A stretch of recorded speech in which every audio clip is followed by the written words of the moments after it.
Bonjour, bonsoir et bienvenue dans cette nouvelle vidéo thread horreur. Aujourd'hui, le même concept que la semaine dernière, c'est-à-dire un thread horreur que j'ai écrit moi-même et deux autres que j'ai trouvé sur internet. J'ai vu que le concept vous avait plu, j'ai eu le temps d'écrire un petit peu, j'ai eu vraiment un petit peu de temps pour écrire un thread horreur, donc j'en ai écrit un. J'espère que ça sera un peu plus dur au moment où je tourne cette vidéo. Bon, clairement, vous avez trouvé que c'était l'histoire 1, comme je l'ai annoncé dans la dernière vidéo.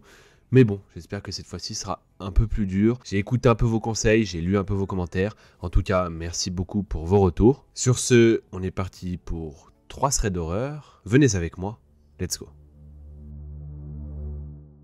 La première histoire, c'est l'histoire de Romain et elle se déroule alors qu'il a 25 ans. Il explique qu'aujourd'hui, il en a 35. À l'époque, il fait construire sa première maison avec sa copine, qui est aujourd'hui sa femme, et ils font venir différentes entreprises pour l'aménagement de leur maison. Il explique que pas mal de commerciaux donc défilent et qu'il y a pas mal de projets qui les intéressent. Et un jour où un commercial d'extérieur, avec les aménagements extérieurs, etc., vient les voir, il leur propose un projet plutôt intéressant. Intéressant pourquoi ? Parce qu'apparemment, il prétendait pouvoir tout faire, la piscine, le gazon, etc. Enfin bref, jusqu'à les petites plantes pour décorer un peu le jardin. Et en plus de ça, Romain et sa copine à ce moment-là ne sont pas non plus ultra riches, donc ils proposent des tarifs vraiment intéressants. Donc pour eux, ça semble être la meilleure solution, mais ils aiment quand même prendre leur temps, ils vont réfléchir un petit peu et ils le rappelleront. Romain nous dit qu'il n'y a rien d'anormal jusque-là, en effet, mais il nous dit aussi d'attendre la suite. Romain et sa copine donc se renseignent sur le site pour être rassurés parce qu'ils trouvent que les prix sont quand même très attractifs. Ils trouvent leur site, ils trouvent des commentaires, bref, ils arrivent à trouver un peu des infos sur l'entreprise et ils sont donc rassurés. Ils le rappellent donc, mais au téléphone déjà, il y a un autre feeling, il est beaucoup plus froid et beaucoup moins agréable que quand ils se sont rencontrés chez eux. Ils se posent pas trop de questions non plus, ils se disent peut-être que le mec a des problèmes dans sa vie, ça arrive évidemment, et tout ce qu'ils veulent eux, c'est son produit à lui, enfin ce qu'il vend lui, donc peu importe, et finalement ils se donnent rendez-vous le lendemain. On arrive donc le lendemain, le commercial arrive, et là, feeling très bizarre, déjà il est toujours moins agréable, mais surtout il les fixe avec un regard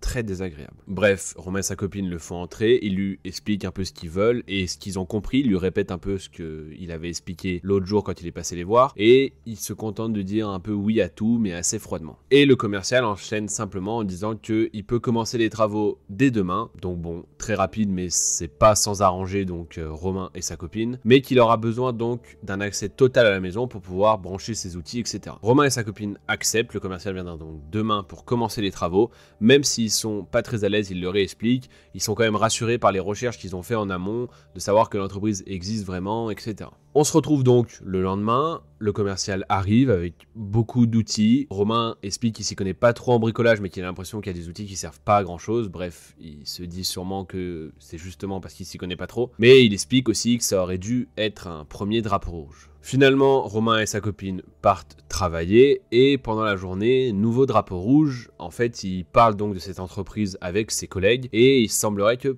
personne dans la ville ne connaisse vraiment cette entreprise. Bref, ils se disent simplement que personne n'a eu besoin de leur service, donc c'est sûrement pour ça que personne la connaît, malgré le fait que quand ils ont été sur leur site, etc., ils avaient l'air quand même assez réputés et plus ou moins assez connus, on va dire. Le soir arrive, Romain rentre en premier chez lui et là, stupéfaction. Il arrive dans un jardin vide qui n'a pas changé du tout, à part un misérable pot de fleurs au milieu du gazon. Les outils ne sont plus là, lui n'est plus là, bref, rien n'a changé et rien n'a été fait. Sur le coup de la colère, Romain il explique qu'il appelle directement le gars, mais ça ne répond pas, ça sonne mais ça ne répond pas. Il cherche donc sur internet les autres numéros de l'entreprise, sauf qu'il découvre à ce moment-là que tous les numéros de l'entreprise redirigent vers le même numéro que celui qu'il a déjà, donc le numéro du commercial. Déjà, il y a un truc chelou. Là, Romain, il se dit tout de suite que merde, il est tombé sur un cambrioleur, quelqu'un qui l'a arnaqué, donc il fait vite le tour de sa maison, mais rien n'a disparu, et il trouve ça vraiment étrange. Bref, sa femme finit par rentrer, et ils en discutent tous les deux, et elle lui explique simplement que peut-être que le gars a eu un problème, encore une fois, peut-être qu'il a des problèmes dans sa vie, et qu'il le rappellera sûrement demain, parce qu'il n'a pas pu lui répondre aujourd'hui, bref, peut-être qu'il a eu une urgence, quoi. Romain et sa copine restent là-dessus, ils vont se coucher tous les deux, mais ils sont pas très à l'aise au moment de se coucher, sans savoir vraiment expliquer pourquoi. Romain et sa copine, ils se disent juste que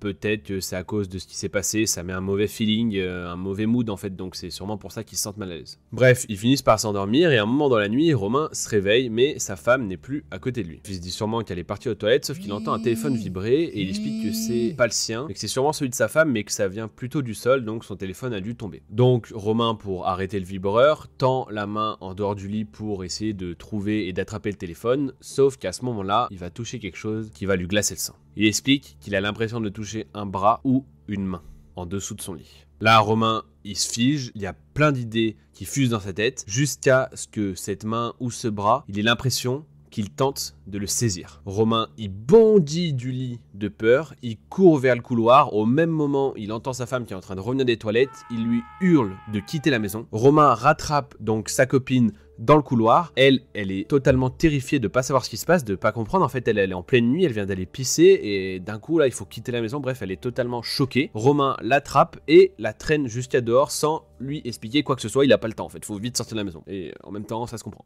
Une fois qu'ils sont dehors, Romain, il regarde par la fenêtre et il a l'impression de voir un mouvement de rideau, un peu, ce qui pourrait s'apparenter en tout cas à un mouvement de rideau. Et en effet, il y a un gars dans leur chambre qui les regarde avec un sourire totalement terrifiant. Et c'est la nuit, c'est assez sombre, il n'y a pas de lumière dans la chambre, mais il a l'impression de reconnaître le fameux gars qui est le faux du coup commercial de l'entreprise qu'ils ont fait intervenir. Ok.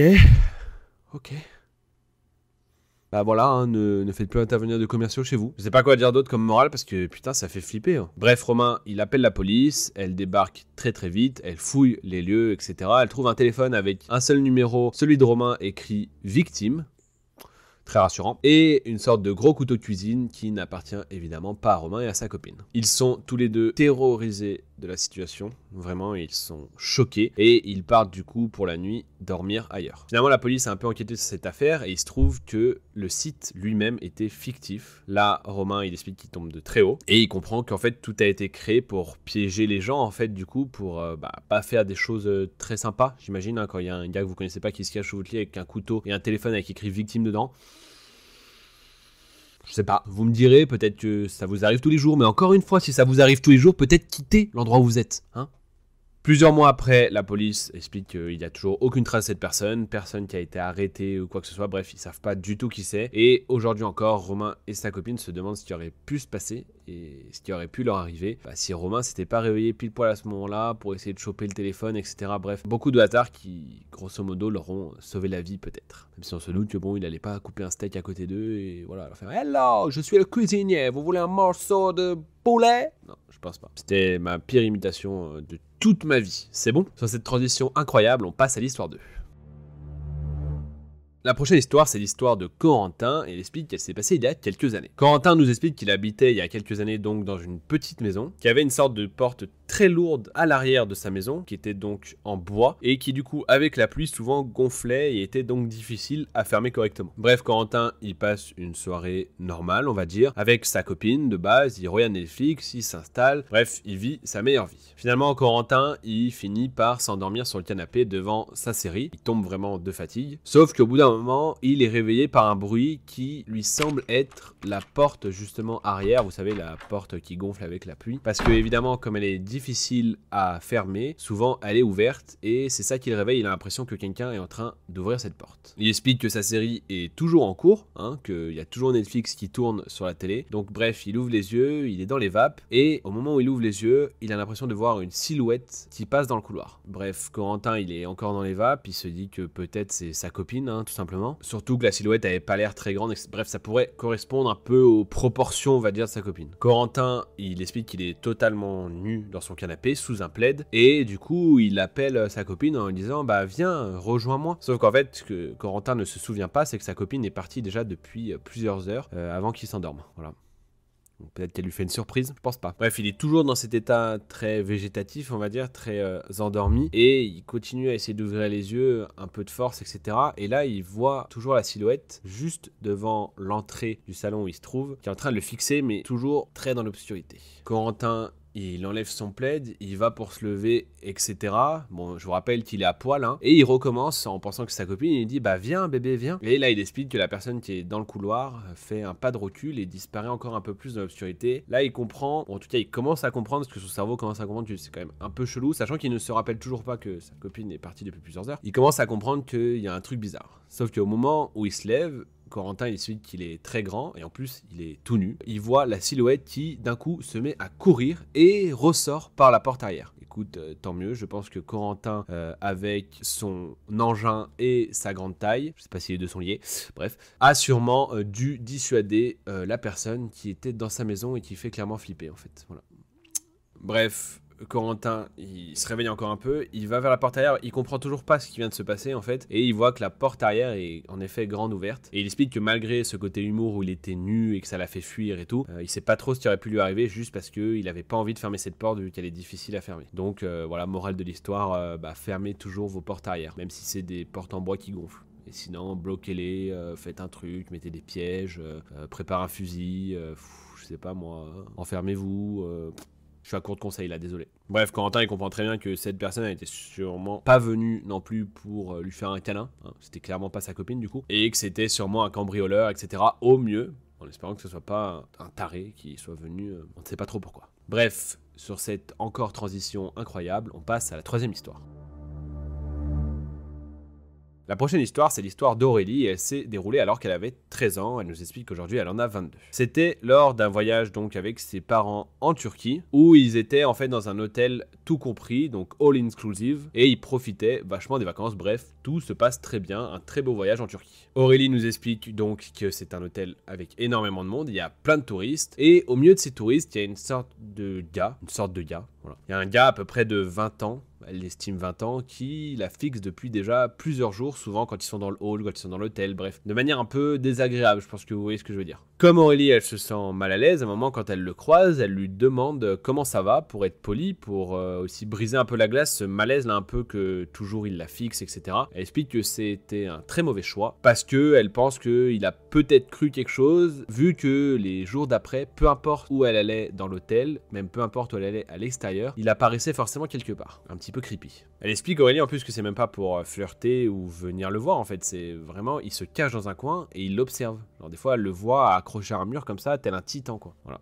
Pour ceux qui n'ont pas la rêve qui ratent pas Shingeki no Kyojin, vous avez vu en image. Et Aurélie nous explique qu'elle avait vraiment un feeling étrange et très inquiétant avec lui et qu'il fallait vraiment pas qu'elle se retrouve seule avec lui justement. Elle explique justement qu'elle a 13 ans, qu'elle est jeune dans un donc, pays étranger et que du coup ses parents de toute façon veulent pas la laisser seule, donc ce mec peut clairement pas trop la mettre en danger quoi. Sauf que voilà, on arrive à un soir dans l'hôtel où il y a une petite soirée et très vite, Aurélie, ça l'ennuie, elle participe pas trop à cette soirée, bref, c'est un truc qui la saoule un peu et elle demande à ses parents si elle peut remonter dans sa chambre pour être tranquille. Sur le coup, ses parents, ça les dérange pas, puisque elle va juste remonter à sa chambre et s'enfermer dedans, bref, elle sera pas en danger. Donc Aurélie se dirige tranquillement vers l'ascenseur, sauf que ce qu'elle ignore et ce qu'elle a oublié sur le moment, mais qu'elle s'en souviendra toute sa vie, c'est que l'homme était sûrement en train de la surveiller au moment où elle a quitté la soirée et qu'il l'a suivie jusqu'à l'ascenseur. Au moment où les portes donc de l'ascenseur vont pour se fermer, quelqu'un met le pied dans la porte et entre, et évidemment, c'est ce mec. Elle se retrouve donc seul, avec le mec totalement creepy, enfermé dans l'ascenseur. Là, le mec ne prononce qu'une seule phrase. Il dit « ça y est, je suis avec toi ». Aurélie, elle nous explique qu'elle se fiche de peur, elle s'accroche à la barre de l'ascenseur et elle explique que 3 étages, c'est très très long. L'homme lui demande pendant cette montée dans quelle chambre elle se trouve pour qu'il puisse l'accompagner. Aurélie est terrifiée, elle a des larmes qui commencent à couler sur ses joues et au moment où la porte de l'ascenseur s'ouvre, c'est son père à Aurélie qui apparaît derrière et qui a pris les escaliers en courant parce qu'il a vu cet homme rentrer dans l'ascenseur d'Aurélie et qu'il a eu un très mauvais feeling avec, même s'il n'était pas au courant de ce que vivait Aurélie déjà depuis plusieurs jours et depuis à peu près le début de leurs vacances. Donc move héroïque du père, puisque quand la porte s'ouvre, il est devant et il dit simplement « tout va bien ?» Et son père regarde simplement le gars dans les yeux et lui dit « bonjour ». Le mec baisse les yeux, Aurélie quitte l'ascenseur avec son père, lui reste dedans et son père ramène Aurélie jusqu'à sa chambre, puisqu'elle avait une chambre toute seule. Et l'homme évidemment ne les a pas suivis. Bref, elle explique qu'à ce jour elle est vraiment heureuse que son père ait vu ce qui s'est passé de loin, qu'il ait pris des escaliers et qu'il soit intervenu, parce qu'on se doute que l'homme avec qui elle était, Aurélie, je pense qu'il n'était pas dans un mood à faire quelque chose de bien, quoi. Il n'allait pas lui offrir des gâteaux, lui dire des compliments, bref, j'ai aucune inspi, ok? C'est bon, ok, hein? Chez moi il est 6h du mat, je suis en train de tourner cette vidéo pour pouvoir la monter d'ici dimanche, stop, ok? J'ai aucune inspi, c'est bon, je sais pas ce qu'il voulait faire, ok? Il voulait pas faire un truc gentil en tout cas, c'est tout, merde. GG au père d'Aurélie qui lui a sauvé la vie, voilà.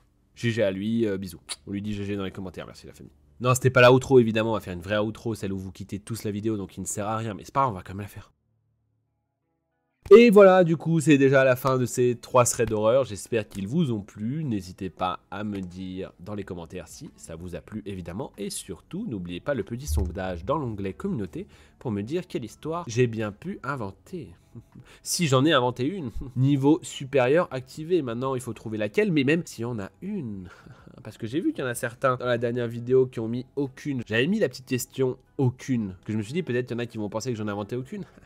Bah vous êtes trompé. Voilà. Bref, si ça vous a plu, n'hésitez pas à vous abonner, à liker et à partager. Évidemment, je vous fais toujours le même speech, mais c'est important pour moi, pour me remercier pour mon travail, pour mettre en avant mon contenu, etc. Si ça vous plaît, en plus, bah, ça vous permet gratuitement de proposer mon contenu à plus de personnes, donc c'est génial. Et sur ce, je vous dis à mercredi pour une nouvelle vidéo. Merci d'avoir été là, merci de me soutenir et bisous la famille.